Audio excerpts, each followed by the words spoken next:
Hello, wrestling fans, and welcome to the latest edition of the We Can't Wrestle podcast. The brothers Maxon are here with you. Nate Maxon, your host here, along with my brother Aaron, the OGs. Hey. The OGs of the We Can't Wrestle podcast here. This week's show, You don't need nobody else. we're going back. We're going way back. We're going back to December 13th of 1988. Chicago, Illinois, the UIC Pavilion with a not sold out crowd of 1,672 people. We're talking about I guess it's not AWA technically. It's AWA. We're going to get into that. World Class Championship Wrestling and the CWF. Powerful women of wrestling. It's CWF, TWA. There's a lot of shit going on. Yes, there is. There is a lot going on. And how many people were there? 1,672 in AWA's territory in Chicago. That's crazy. This is the death. You're watching the death of the AWA here. This is before the champion or the team challenge thing or the weird entrance thing that they were doing. I mean, do you want me to put my end notes in front of my front notes?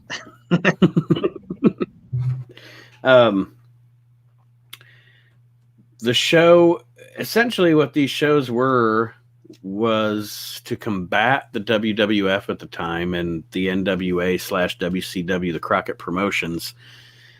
These other promotions like the AWA and World Class and it wasn't USWA. Like Aaron said, it was CWA at the time out of Memphis.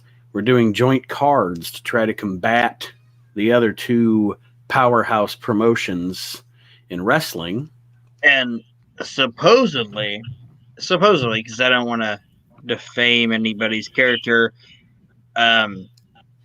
with this show, Vern didn't pay the talent their agreements or anything at all, and this signified the downfall of the AWA. Yeah, he because of the. Go ahead. I was just saying, he took care of the people that were AWA people on this show, and there's only 3 matches really that are AWA shows, and like I said, I was like, hey, do you want me to put my back notes in front of my front notes? There's 3 matches that are AWA matches, and I'll let you pick them out, but Vern apparently didn't take care of the fucking people on this show. He didn't pay Jerry Lawler. Yeah, he didn't pay Jerry. He was the fucking champ. How do you, Jerry, I can't pay you today. I'm sorry. I'm strapped. Hogan left me 5 years ago, and I've been strapped ever since. Friggin' Gagne. But anyway, that's it. That's the background. That's the story on why these events took place. For those of you that are not familiar with the concept of the Super Clash, and being honest, we didn't. I remember when we were growing up seeing the Showboat things on ESPN or whatever, but we didn't get much AWA in our area. We didn't have we grew up in Ohio. We didn't have the big story, of the AWA. So the AWA, until I started in my early 20s watching old stuff that I'd never seen before, back to territories and stuff like that, I didn't know jack squat about the AWA, as a kid. Boring. Yeah, it was boring and inconsequential. And that's where we came into seeing the AWA. I'm sure there are people that were, I know Wade Keller from The Torch talks about the AWA fondly because that's where he grew up. That was the territory he watched. That was, the people that grew up there, that's what they loved. That's what they grew up with. They know the stories. But what we know is this: Super Clash 3. We start off with Lee Marshall. We actually start off with technical difficulties, right? True. like me, Marshall. me Larshall. I misspoke. That technical difficulties right at the beginning of this. Lee Marshall tries to say we're at the UCI Pavilion or whatever. He's like, we're at the like, well, this is gonna start off great. Yeah, we're starting off with a bang here. It's Lee Marshall and our old friend Larry Nelson. He's fantastic. Larry Nelson. I have a lot of notes about Monsieur Nelson on the. Have you ever watched any of those AWA shows that are on the network where he's just hosting in that little studio and being corny and goofy with his staff and his off-screen? Oh, you should watch it. Like skip the in-ring if you have to skip the in-ring, but just watch those shows to watch. It's like the last AWA stuff, like the last decent AWA stuff, like when the Midnight Rockers and stuff were in there. But the shows that he hosts, he's got like this crazy. It's almost like a morning zoo. Yeah, like Larry Marshall's Larry Marshall, me Larshall, Larry Marshall, whatever. It's it's Larry Nelson's AWA Morning Zoo. It's actually kind of fun to watch. But anyway, those are our hosts, and they're talking, and then boom, this thing just jumps to the opening 6-man. There's no it's like part of the video broke or something. But and your opening 6-man is the Guerreros. Hector Chavo Mondo Guerrero versus the Rock and Roll RPMs and Cactus Jack. I got a question. Mm-hmm. And I really honestly have a question.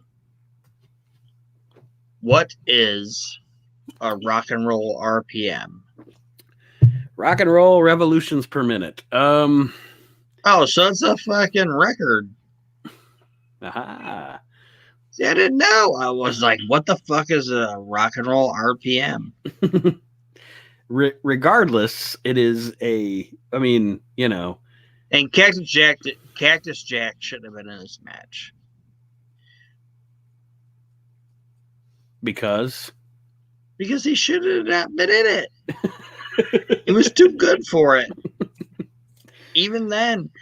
But I really did, that was really a question on my list was, what is an RPM?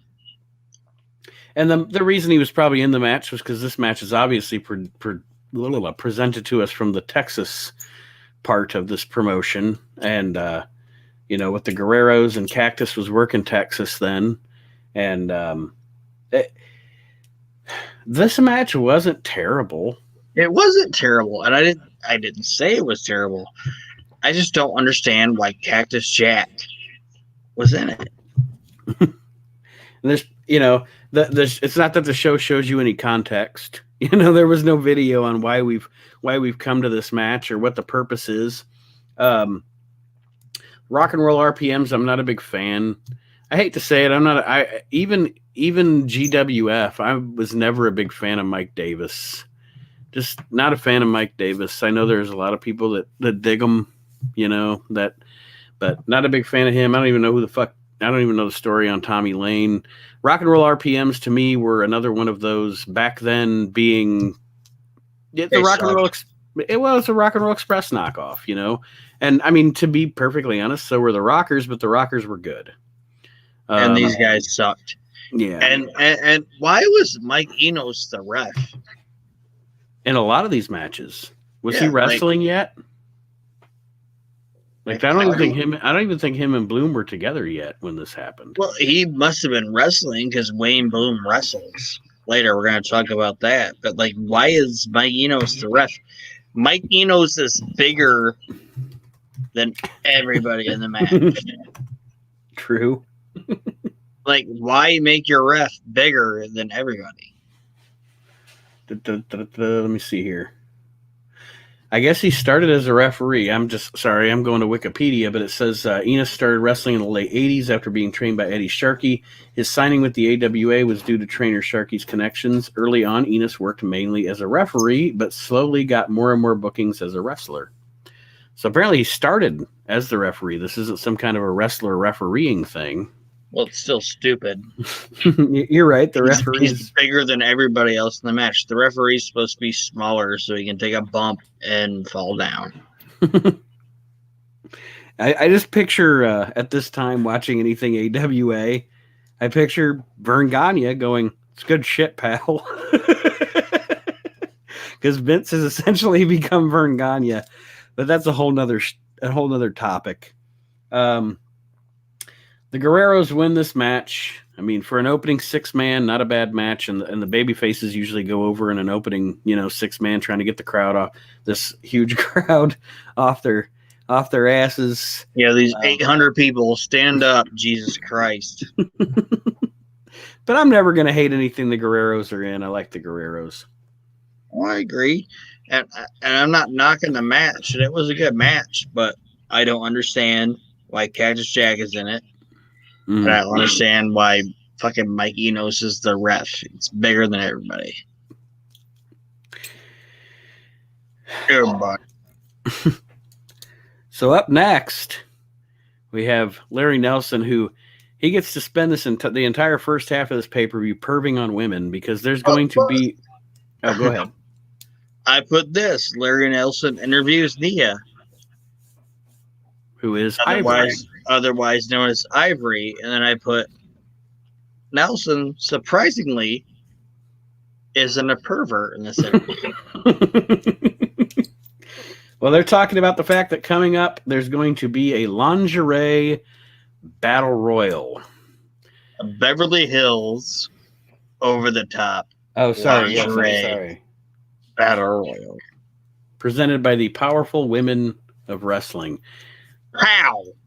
Yeah, the funny thing about the Powerful Women of Wrestling that I noticed, one thing that I noted is that's the name of the promotion, Powerful Women of Wrestling. But when they make their acronym, they actually switch the W, one of the W's and the O. They're just like, fuck it. Because really, their promotion should be called PWOW. But they change it for their acronym to POWW. They're just like, fuck it. We're going to do what we want to do. You're thinking way too hard about this. True. Now we get to a match involving actually a guy that back in the day I was a big fan of. Aaron and I got to see, that's one promotion we did get to see in Ohio because of its being featured on ESPN every single day, Monday through Friday, was the Global Wrestling Federation. And one of the highlights to me of GWF was Eric Embry. I like Eric Embry. I like Eric. Like I understand. I guess I kind of understand why he never got a run in a big promotion because he just kind of looks like a guy, But he was I think he was a really great worker. Yeah, Chicago liked Eric Embry too. Like they cheered hardcore for him. What was stupid about this was the commentators said, "Hey, we're gonna go up and see the WCCW light heavyweight championship match," and then Gary Michael Capetta was like, "It's the WCWA light title match," and they just bounced back and forth with it. Mm-hmm. They had no idea what they were talking about. But then the more I thought about it, I was like, you know what? This fucking belt has no credibility because guess who was a WCCW light heavyweight champion? Who? Cactus Jack. Cactus Jack. I knew where you were going. I just wanted you to be able to hit your punchline. Yes, Cactus Jack. That fat motherfucker was the light heavyweight champion. So this belt has no credibility. So it doesn't fucking matter what you call it. And by the time the show was done, I was like, I was watching that yesterday. But my question about the match, probably about maybe, I don't know, 2 or 3 minutes into the match, Jarrett's arm gets hurt. And what I was wondering about this match was your observation. Did it look like he got hurt for real and they went home early? Because it seemed like after that happened, and I don't know if it was just him selling well and Embry selling the fact that he was injured well or what, but it seemed like they worked the match a little differently afterward, and it seemed like it got kind of rushed. Yeah, and they had a shitty little roll up at the end. I didn't really see the injury, but I could see why you're probably right, because the match was rushed and they didn't really do anything in it. Like, the match had nothing. Like, the match was nothing. Yeah. And Chicago hated Jeff Jarrett. They sure did. And at this time, I don't blame them. I mean, I think I hated Jeff Jarrett when at this point. I mean, I'll be honest. We used reviewing these pay-per-views and these TV shows and stuff as a springboard to have other conversations. Jeff Jarrett is, I think, a debate we could have on this show about was Jeff Jarrett as good as his resume would dictate? And the reason I say that is I always found him to be a marginal wrestler. I think he was a good heel promo. When he was being a cocky heel, he was a good heel promo. I guess I kind of group him like I do with Shane Douglas a lot of the time. I wasn't a huge fan of Shane Douglas as a wrestler, liked him as a promo. Jarrett was marginal as a wrestler. Does he have the resume he has? Because in most places that he ran, the booker was either his father, or it was Vince Russo, his best buddy, or it was him. You know what I mean?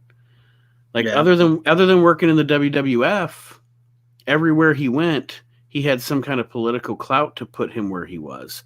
So that's my question, and I know I don't want to get too deep in the weeds, but what do you think? Do you think his resume is a reflection of his talent, or just a reflection of how he was in the right place at the right time all the time, and had the ear of power, or was the power? I think that Jeff Jarrett is, I shouldn't say is, because he's retired now, right? Mm-hmm. Jeff Jarrett was a very talented performer, and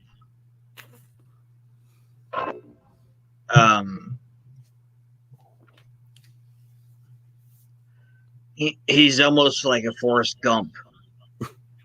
Right place, right time all the time. Yeah, right place, right time all the time, and he made the best of it. Mm-hmm. And he, like, Jeff Jarrett entertains me. Right. You know what I mean? Like, sure, he might have not been the greatest performer in the world, but when he was with Owen in the Attitude Era with Deborah, motherfucker entertained me. And there were times when he was in, like, when he wound up in WCW with Vince Russo, fucking entertained me. I'm a Jeff Jarrett fan. I like the guy, but I'm not gonna say that he's a tremendous performer. Mm-hmm. Does that make sense? Like I said, I really like him on the stick. I thought that he was a good heel as far as the mic went.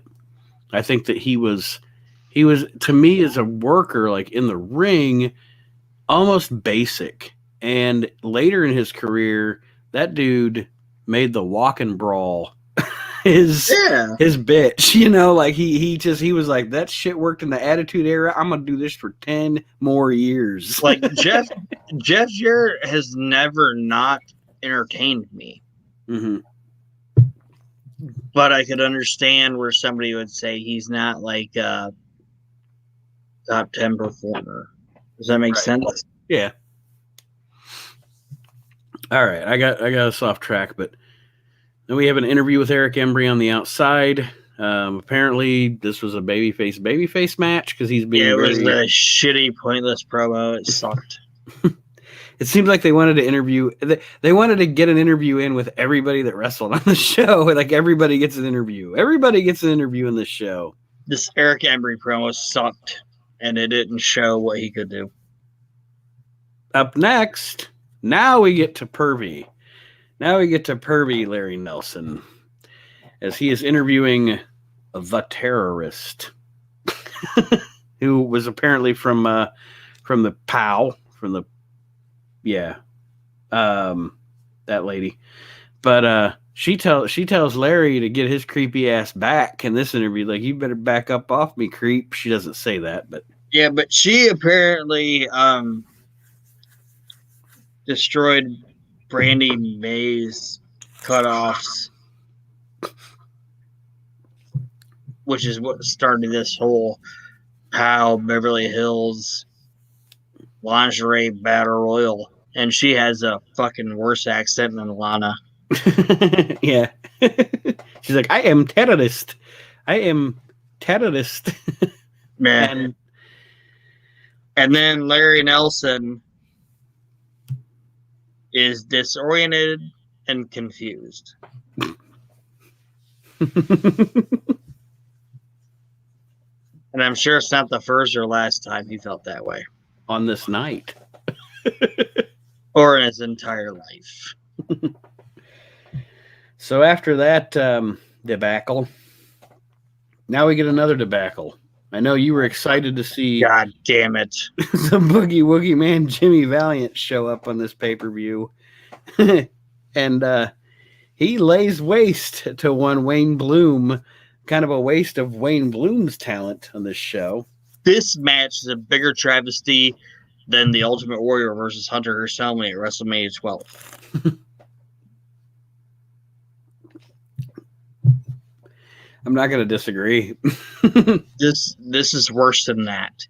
Wayne Bloom deserved better. He deserved better, but he got Boogie Woogie. I think, let me see here. Let me look at my computer here. He's a piece of shit. This match went 24 seconds, ladies and gentlemen. 24 seconds. It went 23 more than it should have. Yes. It wasn't good. I know Aaron will say nothing the Boogie Woogie Man did ever was good. But you're a piece of shit. I totally meant Brutus Beefcake there. Did you notice that? I said Aaron would say the Boogie Woogie Man, nothing he did ever was good. Yeah. And I was just about to say the only thing worse than the Boogie Woogie Man is Brutus Beefcake. Brutus Beefcake. What could that do to a normal man? Fucking sucks. The less Boogie Woogie Man is garbage. The less said about this match, the better. The next one ain't too much better. I have never been a fan. I don't know why. I can't even put my finger on why. You skipped something. Did I? Yeah. Oh, the interview with Bambi?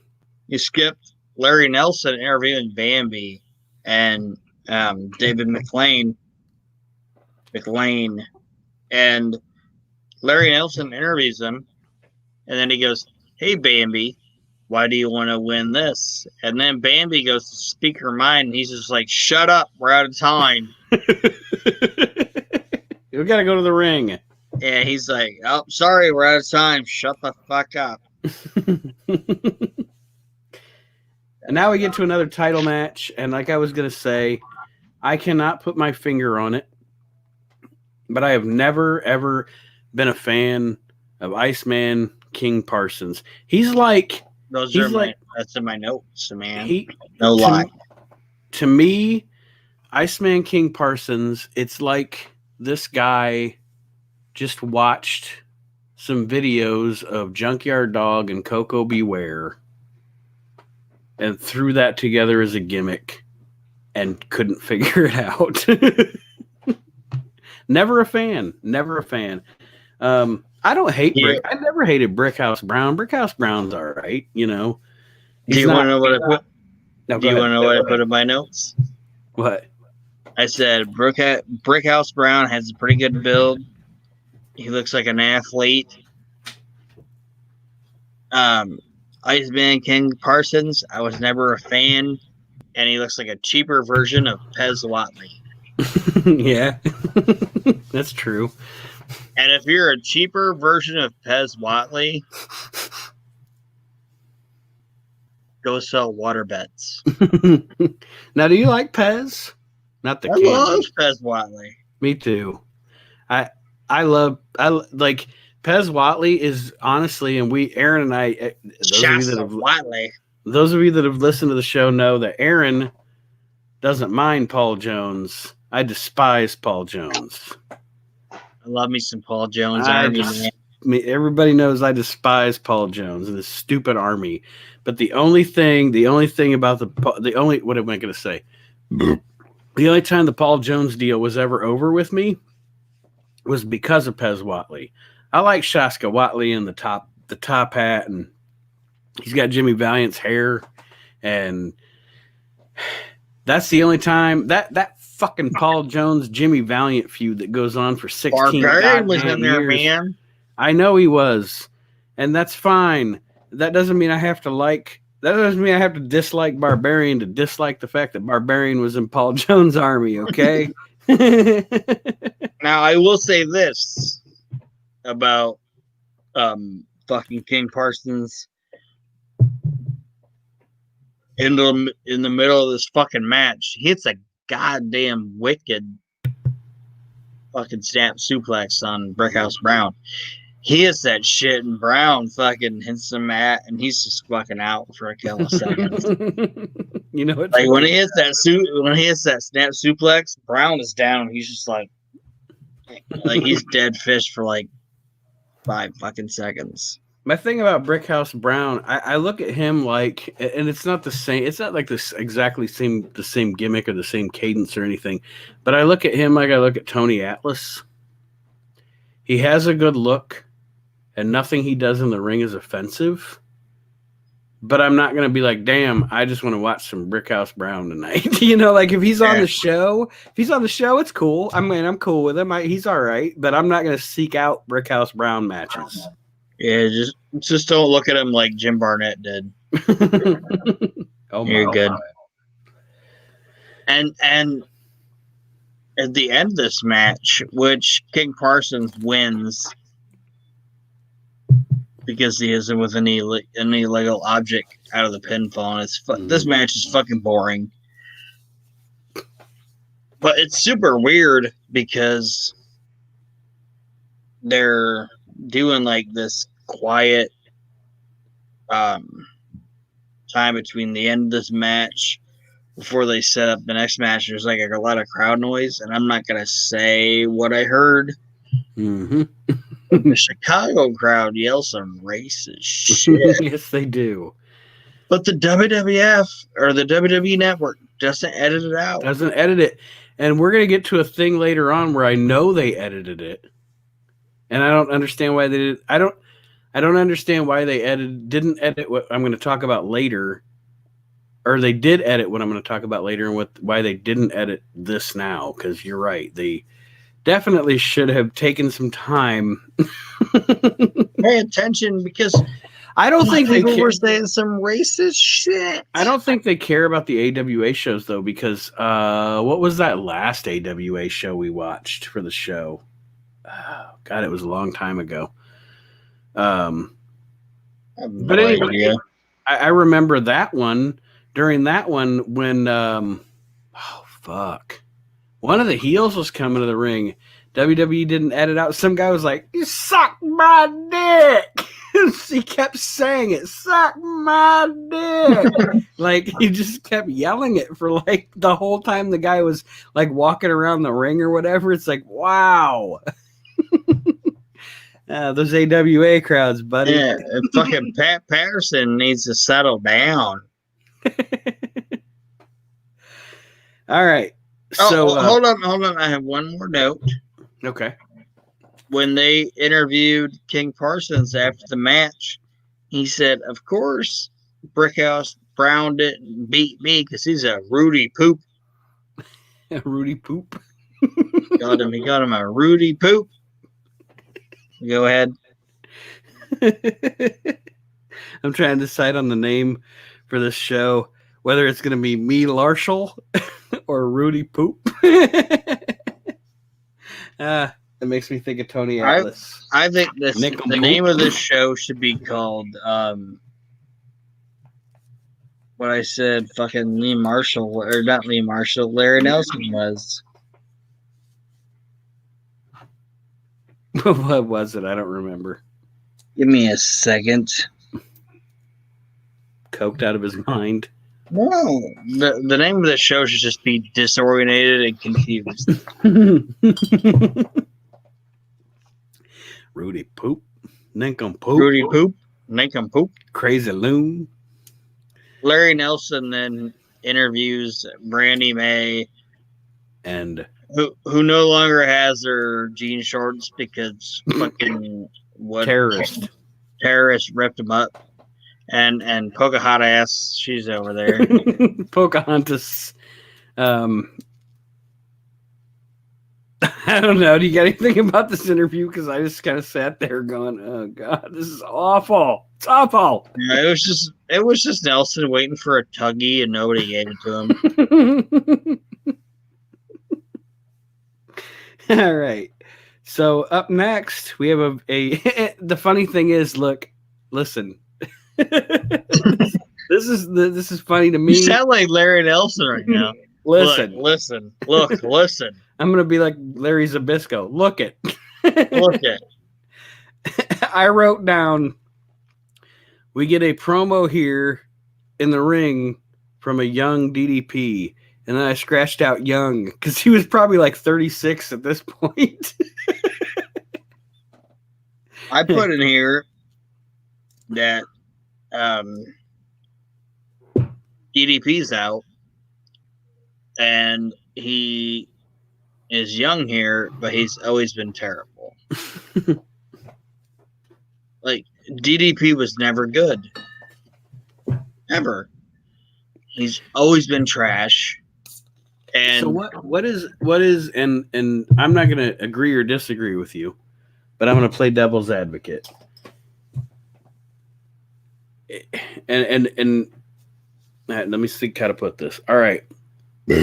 Like, we can talk a lot about guys getting pushes because of who they know, and et cetera, et cetera. But in an era where you had Hulk Hogan, Sting, Goldberg, Scott Hall, Kevin Nash, Steve Austin, The Rock, Mankind, Triple H. I mean, the Attitude Era, you talk about an era that had probably more quote-unquote top guys than any other era in wrestling.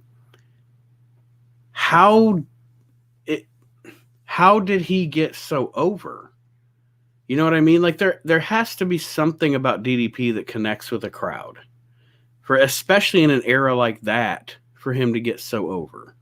Because he was over with that WCW crowd. I asked you a goddamn question. And I'm going to tell you. Let me tell you. I'll tell you. A fucking dirty left sock gets found every once in a while. I just, like I said, I'm not necessarily disagreeing with you, because Diamond Dallas Page. If Diamond Dallas Page never met Randy Savage, and Randy Savage wasn't tired on a Tuesday, that guy would have never fucking made it. And if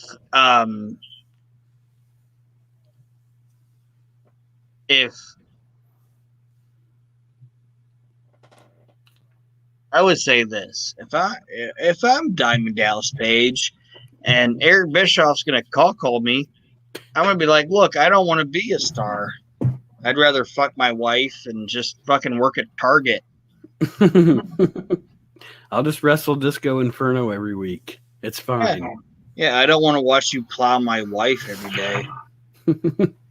Every time you come over, you're like, I'm back.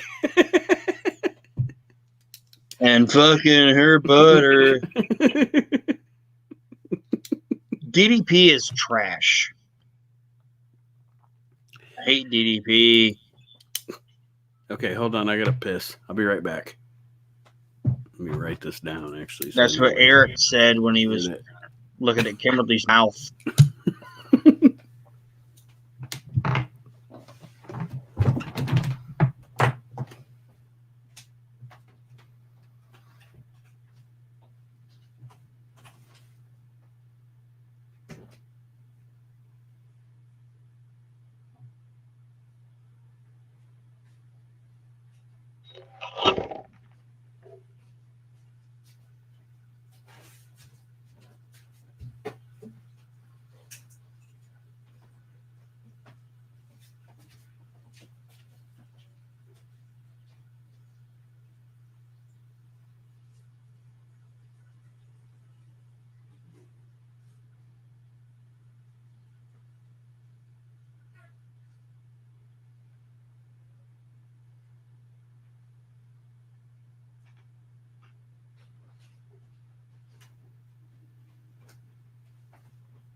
the fuck?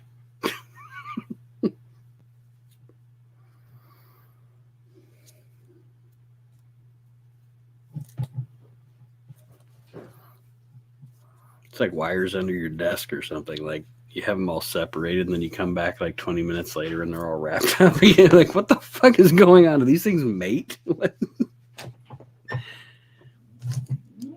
So Mark Starr for edit.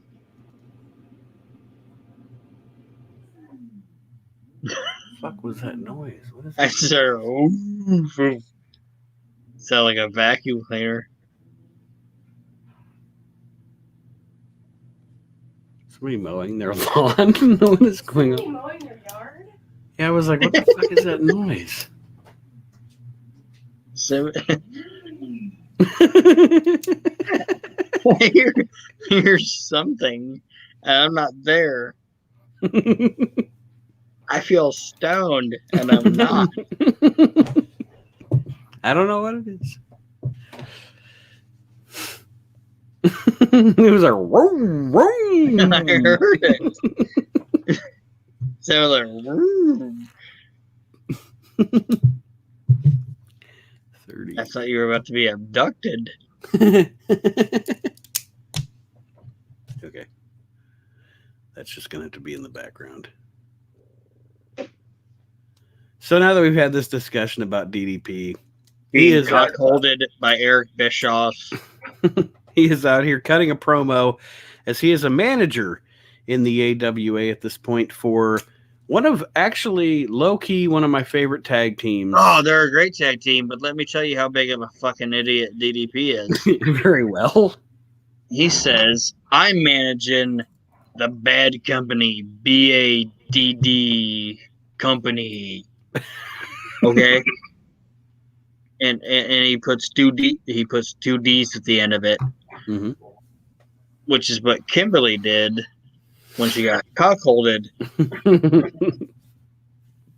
with Kevin Nash and Eric Bischoff. And then DDP shows his shirt, but guess what? It only has one D. Because he's a fucking moron. So he spelled his own team's name wrong On his Nice shirt. bedazzled, stupid shirt. DD Page. But have Bad Company, Paul Diamond and Pat Tanaka are a fantastic fucking team. They are.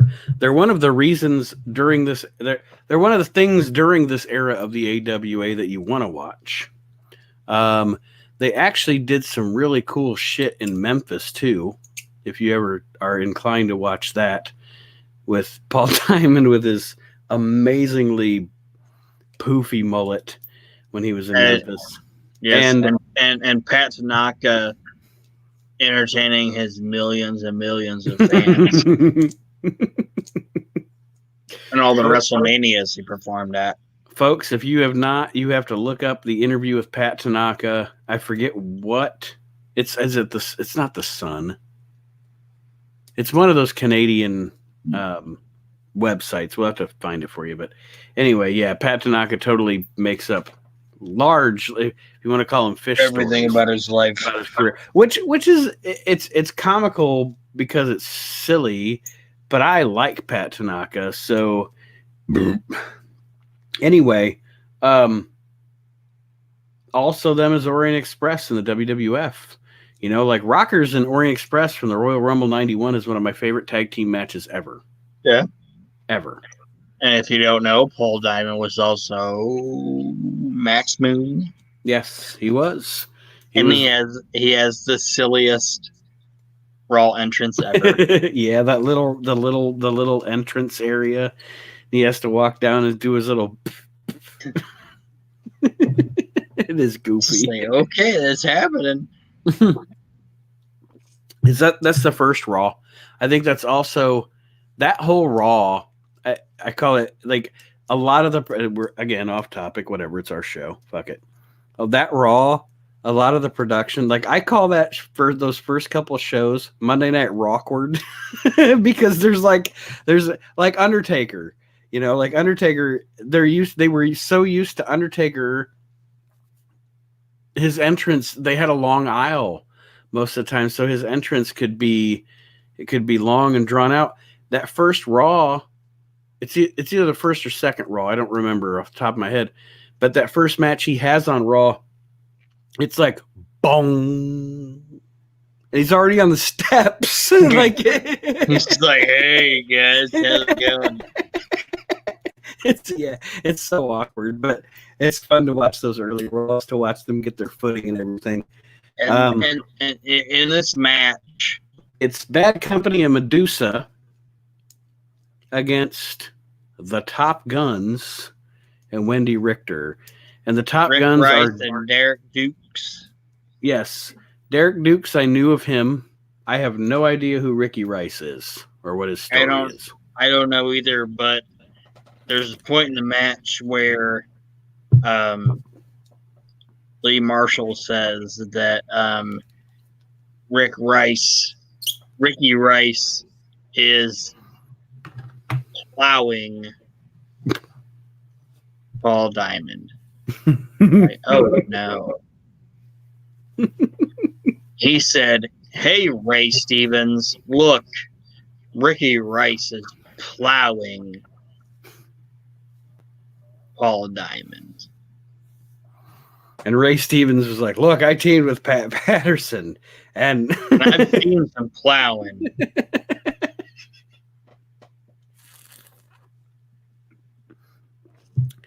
This match wasn't terrible. It wasn't. And Dukes is the black guy, by the way. Yeah. And you said you didn't know which one Ricky Rice was. Oh no! I said I know of Derek Dukes. I have no idea who Ricky Rice is. Oh, he's the white guy. Like Derek Dukes, like I don't know a lot about him, but I know I've seen the stuff with his overtly racist angle with De Beers. And then I remember reading about him in the magazines and stuff back in the day. But this Ricky Rice guy, I didn't even know he existed until I watched this show. Well, at the end of this match, Dukes tries to hit a drop kick that's supposed to be the high spot of the match. He completely misses it. Yeah. Fucks it all up. It's terrible. And the Top Guns and Richter win it because Pat Tanaka kicks Medusa by mistake.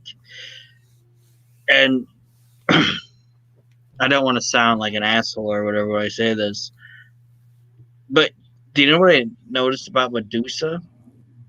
What's that?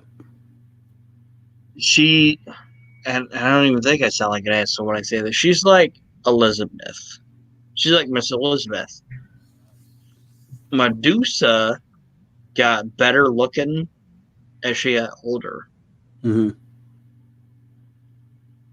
Like, she's not terrible looking during this, but like when she got to like WCW 92, she looked completely different. Yeah. And she was like, man, she was hot in like WCW 92. Mm-hmm. when she was with Paulie and Rick Rude. Yeah. Or in her little gypsy outfit with Sting. Yeah. Why do these things stick out of my mind? Because I was a young teenage boy at the time. Well, because I was a young teenage boy at the time, ladies and gentlemen. Because he was jerking off down in the basement by the dryer. Not okay. Again, not a terrible match. After the match, there's a fallout with Medusa and Bad Company and DDP. And she calls Lee Marshall a scumbag. Scumbag. Like Lee Marshall's like, hey, Medusa, I need to ask you a question. She's like, back off, scumbag. She like pie faces him. It's funny to me. She gives Pat Tanaka the old slap. Yeah, and DDP even sucked eggs in 98 or 88. He fucking sucked even then. Now it's one of the highlights of the show for me. Because I love me a good unintelligible Kerry Von Erich promo. Yeah, he says, gosh, there's only one Eiffel Tower. There's only one Leaning Tower of pizza. He said pizza. Well, he said that later. In this interview, Larry Nelson interviews him, and he goes, Jerry Lawler's the world champion. I'm a world champion. There's only one world. There's only one. Right? There's only one Eiffel Tower, and there's only one Mona Lisa. Mona Lisa. And there's only one Leaning Tower of pizza. So later, he goes, "There's only one world. There's only one Eiffel Tower. There's only one Mona Lisa."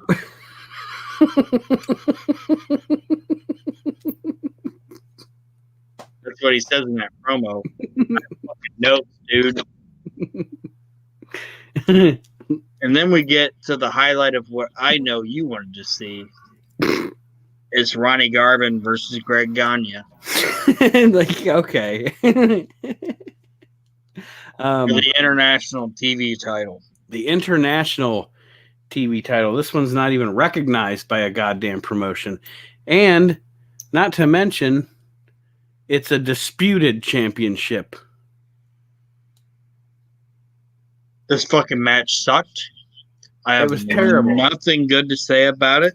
It's a disputed title that Gagne, I guess, wins on a fucking count out. So in other words, it's still disputed. This is garbage. All I can say about this is, Nate, you and I have differing opinions of Ronnie Garvin. Mm-hmm. I like Ronnie Garvin. You don't. That's fine. I do not like Greg Gagne. He's your favorite wrestler. The fuck he is. Like Greg, I know he's not. Greg Gagne, if you watch this match, I know you hate Ronnie Garvin. That's fine. Ronnie Garvin's a badass. Okay. Can I tell you something? Disagree with me the fact that fucking Ronnie Garvin is bad. No, I have a confession to make on this show right now. I have, and again, this is a coming of age thing, folks. As we people like Aaron and I, or those of you that are like deep cut wrestling and stuff like we are, that you consume everything you can because the modern product fucking sucks. So we've all watched. Although we do it over and over and over again, we've all watched Mid-Atlantic, we've all watched WCW, we've all watched the old WWF. Do you go on Smoky Mountain, Ronnie Garvin? No. You go on a YouTube wormhole, okay, or something like that one night. You're just trying to see, okay, I want to know about, a person, a Pampiro Furpo, or like Aaron and I were talking about earlier. I went back last week and was watching as much old Ron Wright as I could possibly see because I want to see what this guy's story is. I actually now officially can't say that Ronnie Garvin is my least favorite wrestler. And it's because You watch this Greg Gagne match? no, no, God, no. I still contend that any Ronnie Garvin that I saw when I was younger up until I got older, to me, was terrible. I didn't like the trucker hat Ronnie Garvin in WCW or NWA or whatever. I didn't like Ronnie Garvin in the WWF. I like Ronnie Garvin here. It can all fuck off. To me, it was boring and it was garbage. But I've gone back. I've gotten to see some of this Ronnie Garvin stuff from like ICW, his stuff with Savage, and looking into it, or seeing some of his stuff from Georgia, or seeing some of his awesome. And I'm not going to say that I'm completely, the leaf is turned and I think he's the greatest wrestler ever, but there was something there. There was something there that until now I have not acknowledged. So Ronnie Garvin's no longer my least favorite wrestler. This match, fuck it. This is terrible. Well, it's because fucking Cream Puff Gagne's in it. Like, Ron Garvin. I still contest trucker hat Ronnie Garvin sucks. But anyway, he's cool. That shitty NWA title win, and he was cool. Starrcade '87, and he was cool, and he slapped the shit out of Flair. It was good stuff. But anyway, if you watch this, fucking Ronnie is just like beating the fuck out of Greg Gagne, and then Greg Gagne is just like, "I'm Greg Gagne." He hits it with the politics slap. Yeah, fucking Greg Gagne. I put this. This match is Ronnie Garvin versus Greg the Cream Puff. Because I didn't want to put something that wrecked. Like, I wrote something and I was like, I got to scratch that out because I can't save this on the podcast. Greg Gagne is terrible. Fucking terrible. And as I watched this match, I was like, I don't want to have this bias towards Greg Gagne. So I went back and watched some more matches of him. He's a cream puff. He's terrible. Well, not to mention like Eric Watts is better than fucking Greg Gagne. No, I'll agree with you on that. And for a couple of reasons. Firstly, I hear people on podcasts and other things, and I read articles and stuff about how